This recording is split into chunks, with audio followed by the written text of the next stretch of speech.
Salut tout le monde, je m'appelle Nick Anne, ingénieur structure de bureau d'études SCCC Paris. Étudiant de Madame Young depuis 2013, je suis très heureux de participer à cet atelier sur Notre-Dame de Paris. Via mon discours, j'essaie de vous donner quelques aspects concernant la structure de la cathédrale et les défis des travaux de restauration suite à l'incendie en avril dernier. En premier temps, je vais vous parler de l'histoire de la construction de la cathédrale. Le deuxième temps sera réservé à la présentation des parties abîmées de l'édifice. Et enfin, il sera mes opinions sur la restauration de Notre-Dame de Paris. Alors, selon les légendes, c'est le pape Alexandre III qui a posé la première pierre en 1163. 4 ans de campagne de travaux se succèdent jusqu'au milieu du XIIIe siècle. Le chœur et ses déambulatoires sont construits en premier, puis la nef avec les bas-côtés et les tribunes. Ensuite, on a construit la façade ouest, et enfin, ce sont la galerie haute et les 2 tours de la façade. La construction de la cathédrale s'achève en 1250, mais des travaux complémentaires et des aménagements sont réalisés jusqu'à la fin du XVIIIe siècle. Pendant la période révolutionnaire, l'édifice est victime de nombreux actes de vandalisme.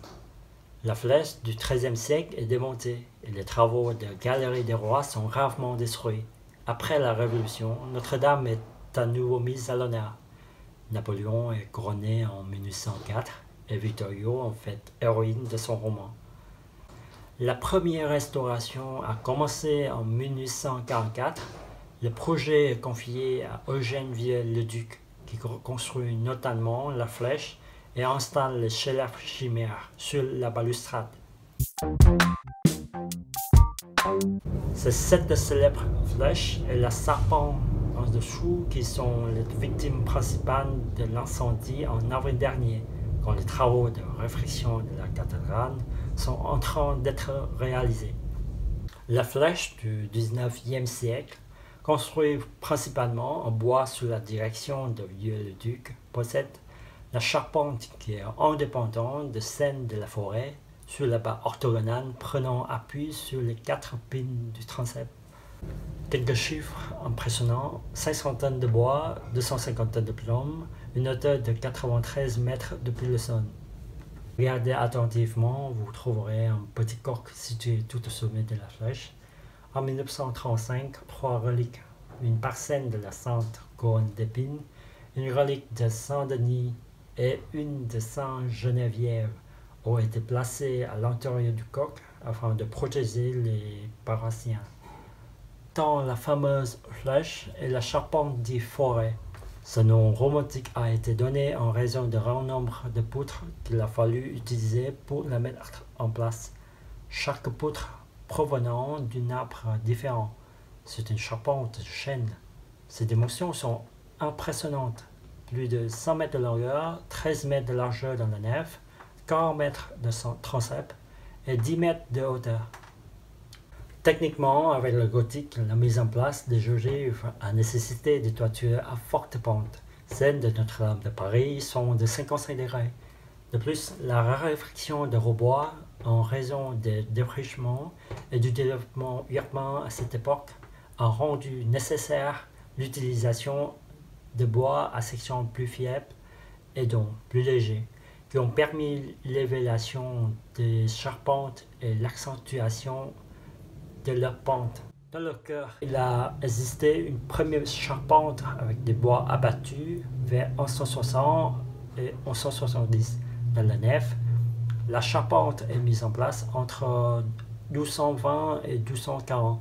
Si les charpentes du chœur et de la nef ont traversé les siècles, celles de transept et de la flèche ont été refaites au milieu du XIXe siècle lors de la grande campagne de restauration de la cathédrale sous la direction de Vieux-le-Duc.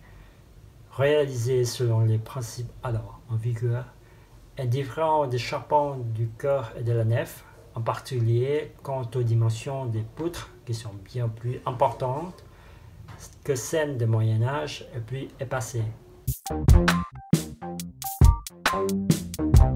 Vous avez imaginé la splendeur de la flèche et de la charpente de Notre-Dame.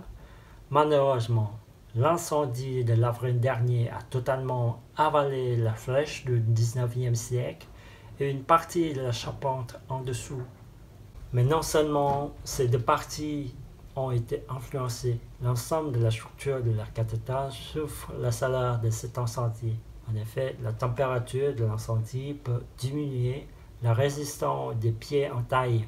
Ces derniers sont les éléments porteurs importants de l'édifice. D'autre part, lors de l'intervention des pompiers, une grande quantité de l'eau a été ajoutée. Ces charges sont importantes. Il est donc fortement conseillé d'effectuer les diagnostics sur l'ensemble de la structure de la cathédrale.